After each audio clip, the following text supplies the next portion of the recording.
നമസ്കാരം പ്രിയമുള്ള സുഹൃത്തുക്കളെ. ഇവിടെ സംവിധായകരുടെ ടെൻഷനുകളെല്ലാം ഇവിടെ പറഞ്ഞു കഴിഞ്ഞു. അതേപോലെ തന്നെ ഞാൻ മറ്റൊരു ടെൻഷനിലായിരുന്നു ഇത്രയും സമയം.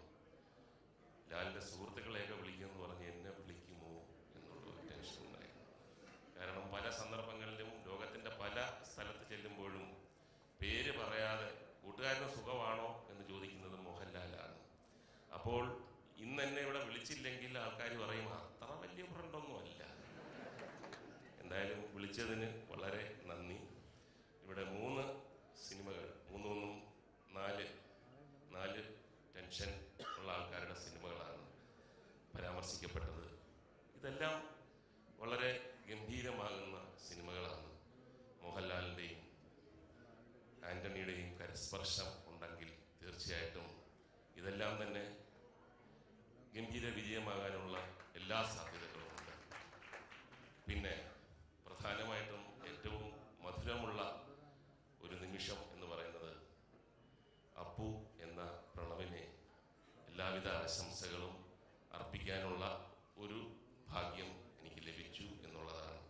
35 കൊല്ലം മുമ്പ് മോഹൻലാലുമായി പരിചയപ്പെടുമ്പോൾ ഈ തിരുവനന്തപുരത്ത് ഇങ്ങനെ ഒരു സംഭവം നമ്മളുടെ ജീവിതത്തിൽ പങ്കെടുക്കാൻ കഴിയുമെന്നുള്ള ഒരു സ്ക്രിപ്റ്റിനെ പറ്റി ചിന്തിച്ചിട്ട് പോലും ഇല്ലായിരുന്നു.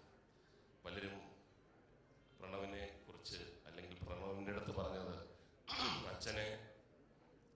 അച്ഛൻ്റെ മകനായി വളർന്നു വരിക കുറച്ച് പ്രയാസമുള്ള കാര്യമാണ്.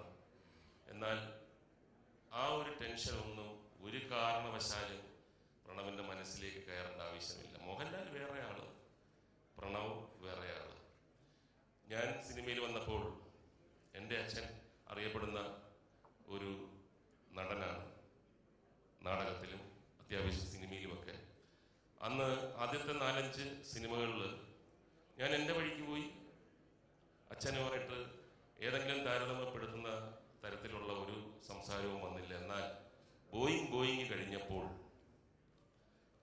ആ സിനിമ കണ്ടതിന് ശേഷം ഞാനും പ്രിയനും മോഹൻലാലും എല്ലാം ഇരിക്കുന്ന ഒരു വേദിയിൽ വെച്ച് ഒരാൾ പറഞ്ഞു, പിന്നെ മുകേഷ് എങ്ങനെ നന്നാവാതിരിക്കും, ഓ മാധവന്റെ മകനല്ലേ? അപ്പൊ പ്രിയൻ പറഞ്ഞു, ഇത്രയും നാളല്ലായിരുന്നു. അപ്പോൾ എപ്പോഴെങ്കിലും നമ്മൾ ഒന്ന് മിന്നുമ്പോൾ നമ്മളെ അച്ഛനെ ഓർക്കും. ആ സൗഭാഗ്യമാണ് പ്രണവിന് വന്നിരിക്കുന്നത്. ഞാൻ പറയാനിരുന്നതാണ് വളരെ ഗംഭീരമായിട്ട് ശ്രീ മാധവൻ പറഞ്ഞത്. പ്രണവിലൂടെ മോഹൻലാലിനെ അറിയപ്പെടുന്ന ഒരു കാലം അത് തീർച്ചയായിട്ടും ഉണ്ടാകും.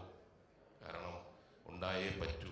ഒരിക്കൽ കൂടി പ്രണവിന് ടെൻഷൻ ഇല്ലാത്ത, ഇതെല്ലാം വളരെ ഈസിയായിട്ട് മുന്നോട്ട് പോവുക.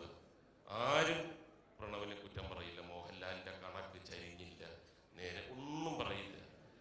പ്രണവാണ്.